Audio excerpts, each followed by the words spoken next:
네, 위한경의 월가이드 함께 하겠습니다. 오늘 MTN 위원님 함께 하겠습니다. 안녕하십니까? 네, 안녕하세요. 예. 자, 오늘 월요일에 인사이트 주제 살펴보도록 하겠습니다. 약해진 미국 고용시장 B컷, 그러니까 50bp의 인하 가능성이 커졌다. 지난 주말 급락세를 일으킨 요인은 고용지표의 충격입니다. 시장의 관심이 워낙 집중되었던 8월의 고용지표였던 만큼 투자자들의 실망 매물이 완전 쏟아져 나왔는데요. 네, 맞습니다.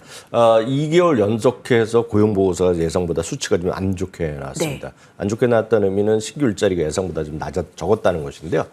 지난달 것도, 그러니까 한 달 전에 발표된 것도 다시 수정되면서요. 10만 건 이하로 떨어졌고요. 엊그저께 발표된 것은 예상 16만 1,000건이었는데 발표된 건 14만 2천 건, 한 2만 건 정도가 일단 부족하게 나왔습니다. 실업률은 그나마 4.3에서 4.1로 소폭 좀 하향하는 모습이었고요. 시간당 임금은 다시 조금 올라가는 모습을 보여줬습니다. 산업별 신규 일자리를 한번 찾아보시면 큰 의미는 없겠지만 여전히 레저라든가요, 교육 쪽에서 상당 부분의 사람들이 좀 늘어났다는 것을 아실 수 있겠습니다.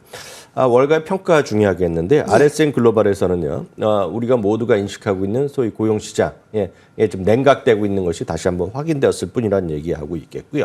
다만 이제 많은 분들이 궁금해 계신 것이 도대체 미국의 신규 일자리가 몇만 명 정도 되면 좀 안정되는 것이 아니냐요. 근데 이번에도 14만 건이 나왔었고, 물론 전달 건은 10만 건 이하 내려갔는데요.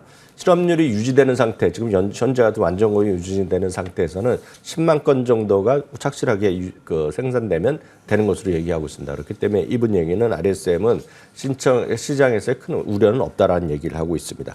그럼 다음은 이제 다른 분들의 얘기가 되겠는데, 로카트 전 연방은행 총재죠.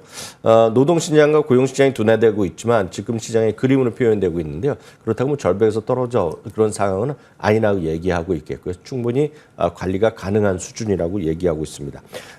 많은 분들이 B컷을 생각하시는 분도 있고 그렇게 반영도 되고 있는데요. 무디스는 고용시장이 둔화가 된 건 분명하지만 50bp 금리 인하 정도는 아닐 것이라 얘기하고 있겠고요.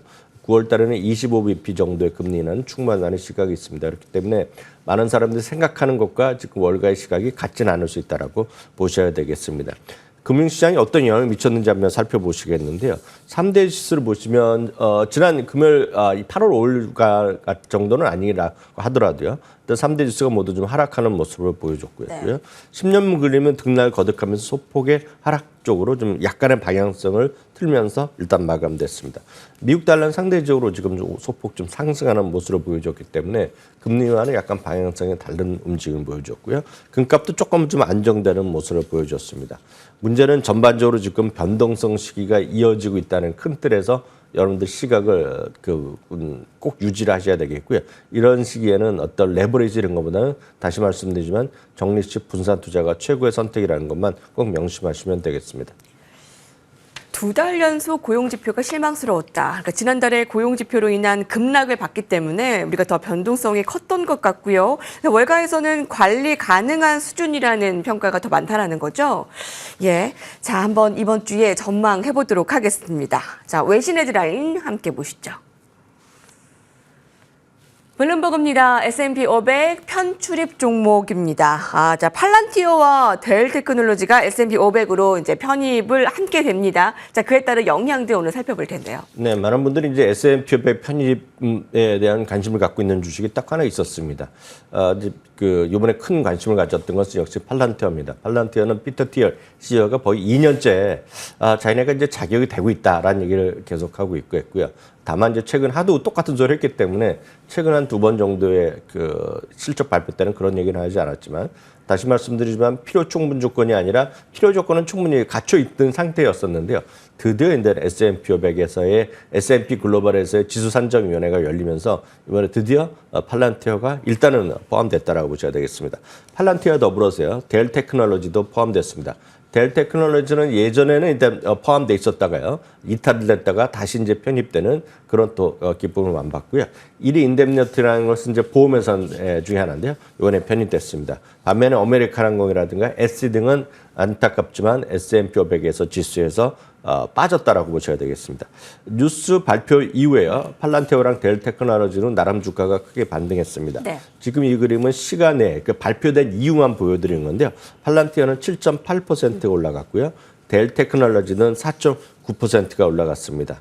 에리 인뎀니티도 조금 좀 올라가는 모습을 보여줘서 한 3%대 상승을 했는데요.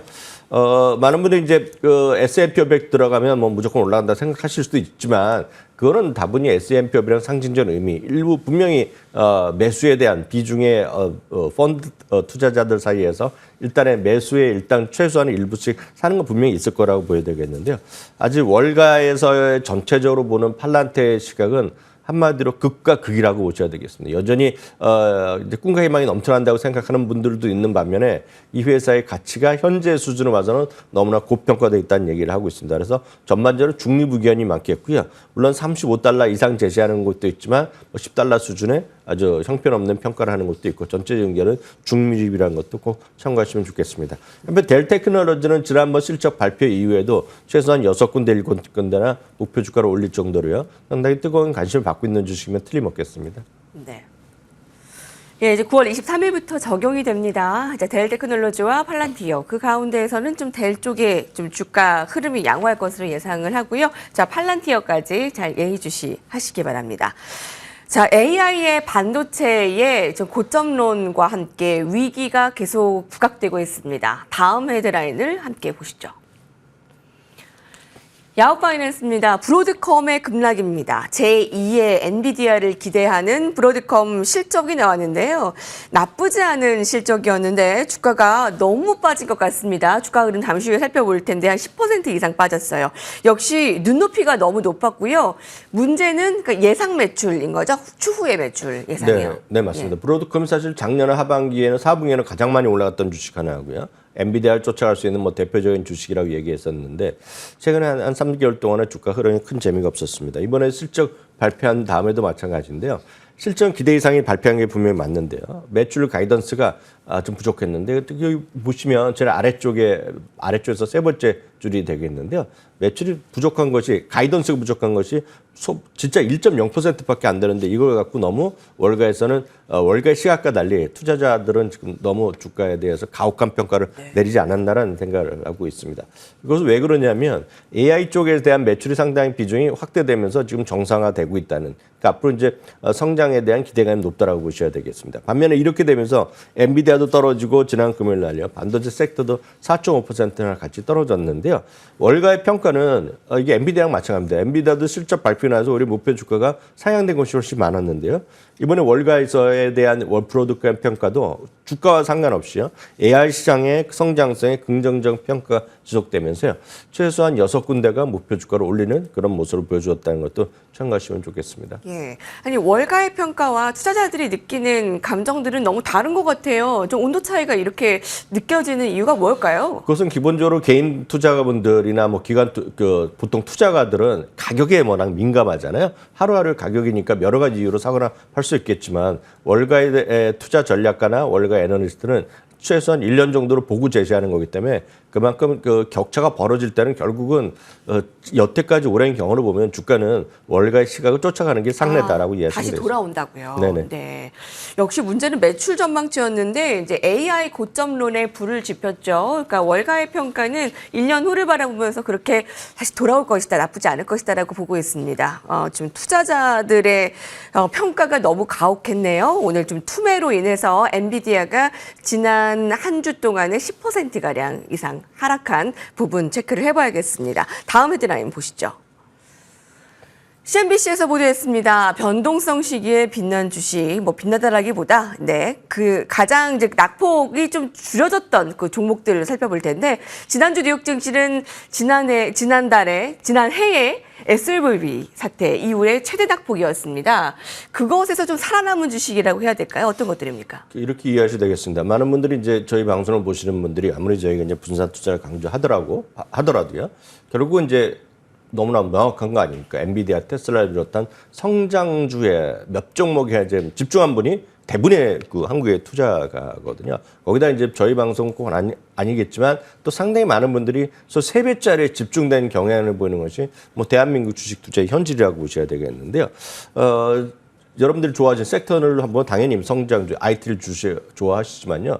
IT가 이제 7월 초까지 보면 거의 한 30% 올라갔지만은요. 지금까지 보면 지난주 말까지 보면 불과 지금 6, 7%밖에 상승률이 안 나옵니다. 그래서 섹터 11개 중에서도 거의 한 8번째로 지금 상승률이 적은 것이 연초 대비 지금까지. 그렇기 때문에 그거 외에 다른 주식을 보신 분과 IT 핵심 몇 개만 보신 분과는 아마 시장을 느끼는 바라보는 시각이 완전히 다를 거라고 보고 있습니다.